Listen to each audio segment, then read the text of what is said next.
Hey, I'd like to welcome you to another episode of Mission Matters. My name is Adam Torres, and if you'd like to be a part of our community, head on over to missionmatters.com and click on Community to Apply. All right, so today my guest is LeVar Jackson, and he is the founder and CEO of Yo Group. LeVar, welcome to the show. Thank you for having me. All right, LeVar, so excited to get in today's interview with you. And just to get us kicked off, we will start this interview the way that we start them all, with what we like to call our Mission Matters Minute. So, LeVar, we at Mission Matters, we amplify stories for entrepreneurs, executives, and experts. That's our mission. LeVar, what mission matters to you? The mission matters to me for Yo Group is creating a sustainable and impactful hotel that is more profitable by being sustainable than not being sustainable. And once you do that, the entire market will become sustainable. You don't need to legislate. You don't need to, beat them over the head with how horrible things are. The market will move wherever the money is. We're here to create that money and a good experience for the consumer as well as the planet. How did you come up with the idea, like in terms of connecting sustainability with, hotels specifically? Like, how did you find your niche? So I have been in hospitality for a number of years. I sold art to hotels, and no matter what hotel I sold the art to, you put it on the wall for 5 years, and at the end of 5 years, it goes right in the dumpster. And it's really hard to reclaim that. So it's a highly wasteful industry in some ways. And during, the pandemic, I had a friend who was doing carbon credits, and I went over into that market, and I saw, it's going to be highly controversial, but it's not. There are highly effective carbon credits, and there are highly ineffective carbon credits. And the highly ineffective carbon credits are the ones that everyone buys because they're cheapest. So if I'm going to go back into hospitality after, this pandemic is over, I said in my mind, I want to do it the right way. I want to make sure that the world is a better place. And also to see that, climate change is a corporate liability just as much as a personal liability. We very much focus on the individual, but, for instance, a hurricane hits a beach and it wipes out a bunch of homes. There's probably a hotel or a commercial business that got wiped out too, but we don't really talk about that. So we have to share the devastation, not just on the individual, but also on the corporate side as well, the commercial side as well. So reimagining hotels. So you got this idea, you have this concept, you're thinking about how do you execute. When did the execution come into play? The execution came into play because, again, it's been about 15 years, and I see how hotels operate. We have all the pieces to the puzzle, but we're not putting the pieces together. We're very much focused on individualized efficiency. So 1-point efficiency. We're like, this solar panel is 100% efficient or 98% efficient. It varies by the manufacturer of the solar panel. So for instance, I'm very much a parable person. So you take that roof, you put the solar panels on it, and what if you're in a warm climate? You've got 100% of the electricity you can get out of that roof, but you also wasted 100% of the heat energy that hit that roof. How do you capture the thing? So as you start adding more pieces to it or creating a better puzzle, you go closer to a zero waste system. And you don't need to, generate as much electricity because you're getting the heat and the cooling from, locally sourced. Hotels have a huge impact, in fact, on the immediate areas. A large building, the way that people treat hotel rooms, you have multiple spikes in the grid. So a person at home, we'll take a 9-to-5 job. Not everyone works a 9-to-5, but that's just the easiest for me to use. Mm-hmm. You get up 7 o'clock, 6:30, 7 o'clock. You cook breakfast. You turn on the lights. You adjust the heating and cooling. Then you get ready. You close the doors. You leave.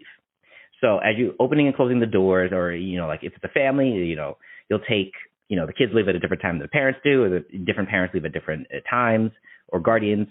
So you're affecting how quickly the system can keep up your HVAC system, whether it's heating or cooling, to keep up with that.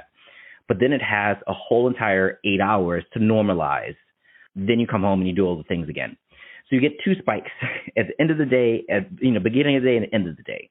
When you're at a hotel, people tend not to stay out the whole entire day. They wake up, they go get breakfast, they come back, they may go to the gym, they may not come back. Then they open the doors again and come back again. So you have spikes in the middle of the day where the grid normally would be at a low. Hotels hit in the middle of the day more than you would think. You also have data spikes as well. People come in and use their phones and dump all the photos in their in the cloud. But that's here or there. But that is a drain because all those servers do generate heat and those fun things. So you have to design around a continuous system versus looking for the spikes for a hotel. You also have housekeeping coming in and out, so they open the door, change the temperature. There's a lot going on in a hotel, and you have to maximize for the whole entire day. I also like to say that a hotel room is an inside-out TARDIS, because I'm a Doctor Who fan. A lot of your things have to be much more compact. So again, say you take yourself, your spouse, and your child that normally lives in a 1,000-square-foot home, and you're staying in a hotel that's less than 300 square feet. Then you have to have plumbing in that same amount of space, and you also have HVAC in the same amount of space, while still maintaining the ability to have two beds, or a king bed or something like that. It's much more challenging than a lot of us let on how to design a functioning hotel room. So talk to me more about the solutions that you have. Like, how are you helping hotels really accomplish this goal? Like, how is it taking place? So we spent quite a bit of time working with Oregon State University on creating as close to a zero-waste system as possible. Zero-waste system is physically impossible because you do have phase changes, you do have this. So it's a system that takes a look at the property, determines what you should do depending on how you get your heat, how you should get your electricity, how you should get your cooling, and then generating electricity, generating heat and cooling, and then allowing the extra to go to the community.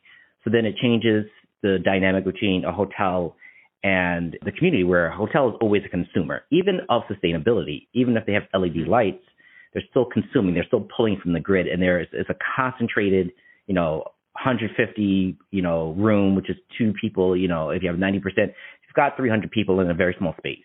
Where you have larger hotels that are much larger, of course, you have smaller ones. But now you're the producer of that sustainability. And how does that affect the relationship between your community and you, where you're providing a good to the community without actually having to do anything else? And you can sell that electricity and the heating and cooling back lower than, depending on the municipality, because some do not like that. But I'm not going to call anybody out by names. But it's a way of benefiting, giving them clean power, stabilizing the business that has nothing to do. You have a revenue source that's not based in just on room stays, because again, a war could happen, just you're out of season and now your revenue's gone, to put. Where you have this stabilized revenue source that is actually doing good for the community. That's what I mean by being sustainable and impactful. The amount of contracts that I myself as a hotel gives out or awards is high, and you can move industries just based on your impact. So I'm looking at textiles for seat coverings. When I drop a $5 million contract, the awardee is absolutely going to pay attention to my needs and what I want. So if I say, hey, I want this to be made sustainably, and when I mean sustainably, it's also for the people and the planet. So you can't say, hey, this material is sustainable and then have it made by slave labor. It's not right. Sustainable. So when you say the impact part, and it doesn't cost me anything more to say, hey, I don't want this made that way. Someone's going to come around and figure out how to do this. If I put, hey, I have a multi-million-dollar contract, figure out how to make this in an appropriate way. And I also help give the tools. So we also have a algae growth system that can provide alcohol, fuel, and it's an automated system. Alcohol, fuel, it can be made into textiles, it can be made into clothes. Perhaps I'll use that system on the property itself and have someone else come and create the textiles there. So not only is it creating an industry for the community that wasn't there before, because then it can provide textiles for, restaurants. It could provide textiles for other commercial things. And maybe if it's so good, you may want the sheets made out of algae, So then that's another revenue source for the hotel that normally would not have, that is not ADR dependent. ADR is rate per room per night kind of deal. So not only is that, impacting positively the community, but it's also absorbing carbon. And it's a low water usage material. So you can take that. It uses 97% less water than cotton does. Just from generally how plants are grown, you water them. And of course, if they're a non-tree-based plant, you have to spray them with water. So it helps them absorb water through the roots. So that water that lands on the plant evaporates. There's going to want some of the water that lands on the ground is going to evaporate. Some of it's going to run off. Some of it's going to drain past the roots. So what ends up happening is some of it goes to the plant. A lot of it just goes to the planet, which is fine. But when you're pulling all these resources, when you're talking about the places, I particularly we're focused in the U.S., the places that are running out of water are high in agriculture, like almond farms and of course cattle and things. If you can do this in a city center with municipal water and not use a lot of it at all. It's a closed system. You can strain off the water, you can clean the water, and then send it back in. So water is just as tight of a resource in many locales as is, electricity or heating or cooling. And the algae can be grown for textiles can be grown with algae that it grows in salt water. So you don't need to use potable water, which is, again, an evaporating resource for many people. Why tap into the thing that you actually have to drink to make clothing or textiles or those kind of things? And by myself putting this large company behind that push, we can push the market very easily as hospitality, and that's the power that hotels have. What's the reception or response from the hospitality industry been on the concepts and just your approach? Like, how's that been going? So sustainability has always been seen as a cost. So you're paying more, you're getting less. And I feel like that's in many industries. Like, that's how they it usually starts there, right? Before maybe there's some efficiencies and some things change, but continue. I feel like that's usually the basis for everything. It's like, it costs too much. Yes. So the cost around it, so the ROI. So if I say, hey, because I have that energy generation system, my hotel earns $2 million more per year, and it's off of a system that you're going to have to put in anyway. You're going to have to put that HVAC system in there. And then you have an unknown of where your rates are going to be in 2 years. So there's also that. There's a lot of outside calculation that isn't taking into account. So if I build this hotel, I get a rate for 2 years from the utility. After those 2 years are up, the rate could triple. Of course, you're going to, work with try to work with the local mayors and things and get things set up, but things can change. Then you can also have a underperforming utility that is not providing you the power that could cause power surges with damages, all sorts of things inside. So there's a lot of gray area that we're not, damaging computers, damaging the HVAC system. The power goes out, like no one's staying there, they're leaving. So you have to effectively shut down, or you have to do a lot of give backs to the customer. So there's a lot of unaccounted for negatives effectively that we're not looking at. So when you take it all into account, even just having solar panels now is still a better thing than not having solar panels on your book sheet, but you're not counting the positive negatives. You're just only counting the cost, but not the cost of those negatives. So you say, hey, I've got this $2 million. What can you do with that? Then you, as a property that is a public good, you're going to get the tax breaks. You're going to get all the good press. There's so many positives to this at this point, and it doesn't cost all that much more. So 10 years ago, it cost so much more to throw solar panels on the roof. 15 years ago, it was like so cost prohibitive that I understand. But hospitality is a very slow moving industry, and it does not like to be on the forefront of technology. It likes to be on the back end of technology. I can tell you, I'm a man of a certain age. I still remember using keys to get into hotel rooms, like the actual with the number on the fob and like a twist key to get into hotel rooms. And I think it was like a Hilton or something. And I was young, but I still remember that. They're still using I've gone into hotels, they're still using the like magnetic swipe cards. Those things get deprogrammed so fast. Like I touched my phone to it for a second and now I'm locked out of my room. And that was like a month ago. So we're very slow because they want proven things.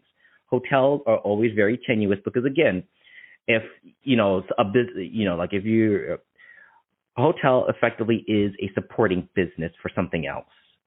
So if there's something else changes, then you are at the mercy of this and something's going to change in 5 to 10 years. Sometimes a city or a location is not hot anymore. And you see these trends now are amplified on social media where everyone's like, we don't do, Tulum anymore. We do this place now. And everyone's going to the new place and leaving Tulum alone, which is not true. I'm just using Tulum because I want to book a trip there. So Me too, hotels that are listening. I want to come visit and check out those sustainable hotel practices. So send me a ticket, whoever those hotels are listening. Go ahead. Yeah, no, it's always it's almost so much fun. It's a little bit of corporate espionage every time I stay in a hotel. I try to like see what they're doing. Of course and there is. You're like, what's prove going on here? Hold on, let me show you. Has to be. I mean, you wouldn't be you if you didn't do that. Of course, I would expect nothing less. So it's slower than fashion when it comes to trends, but there is some sort of still trend going on. Yeah. Southern Italy was hot, and now it seems Northern Italy everyone's talking about. So hotels are much slower to move because they need to make that money back. It's a large investment to open a hotel. Mm-hmm. You buy a land, and that land is $2 million. You're spending at least $30 million getting that hotel up and running, and you've got to make it back within that 10-year span before you don't know where the next recession is coming in. You don't know where the next trend is going to end. Sometimes brands may jam you in the back. So if something happens at the top of the CEO of XYZ hotel brand, that trickles down. Mm-hmm. Or if they change their loyalty programs, or if they do these things that you have very little control over as, the franchisee, as the actual owner of the hotel, it can completely torpedo your business. The hotel brands do give you some warning, but sometimes there's nothing you can do. You can vote against it as a franchisee, but if everyone else says yes and you're the one person that says no, then you're kind of done. So they're really about recouping that money within the first 10 years. So they're not going to use high-priced new technology that's not proven, because you're putting in too many variables that could affect your bottom line. And, that bill is due. And, at the end of 10 years, you've got to pay everything off. Well, LeVar, I have to say, appreciate you coming on the show today, first off, and also, educating myself and the audience on sustainability, specifically in hospitality, and the potential and the evolution of the industry and where it's going. And just, there's obviously room, but like you said with solar panels, things are changing, and I like that we're going in the right direction. Never fast enough, but, we're going in the right direction. That being said, if somebody is listening to this and they want to follow up and continue the dialogue with you or learn more, what's the best way for them to connect? You can always visit the website at www.yogh.group. You can find us on LinkedIn. You can find us on Instagram, always Yogh Group. It's a trademark name, so you can find us. You can also, if anyone ever has an idea, I love helping with that kind of stuff. So if you have a sustainable technology, you can always come down and find me on LinkedIn, and I'll try to respond if I'm not all over the place, but I will respond. Wonderful. And we'll leave all that information in our show notes so that, everybody that's watching can just click on the links and head right on over. And speaking of the audience, if this is your first time with Mission Matters, hey, don't forget, hit that subscribe button. We have many more mission-based leaders coming up on the line, and we don't want you to miss a thing. LeVar, thank you so much again for coming on the show. Thank you for having me. It was fantastic.